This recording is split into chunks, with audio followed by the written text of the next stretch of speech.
Bagong tutorial ulit tayo mga ka-daily guides. Kuya, paano po mag-upload ng HD, yung malinaw daw na video sa TikTok? Malinaw naman sa phone, pero kapag in-upload na sa TikTok, lumalabo na.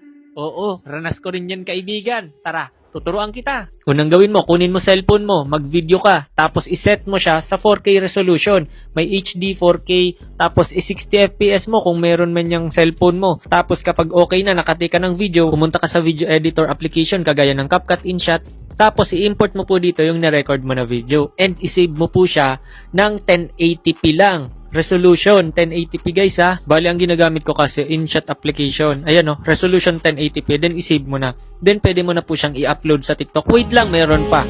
Kapag nandito ka na sa TikTok, click mo yung plus, di ba? Mag-upload ka na. Meron pa ditong settings na kung saan kailangan natin tong i-turn on. I-upload mo muna yung video mo. Pindutin mo na yung next, tapos click mo yung more options. Dito kasi makikita mo ang allow high quality uploads. I-turn on mo lang po yan. Baka di mo alam, meron na pong virus ang cellphone mo. Click mo lang po ang share button na ito. I-slide mo pa kaliwa, makikita mo po yung more. Kapag nakita mo dyan na merong logo ng radio dyan na kulay blue kagaya nito, uninstall mo na po agad.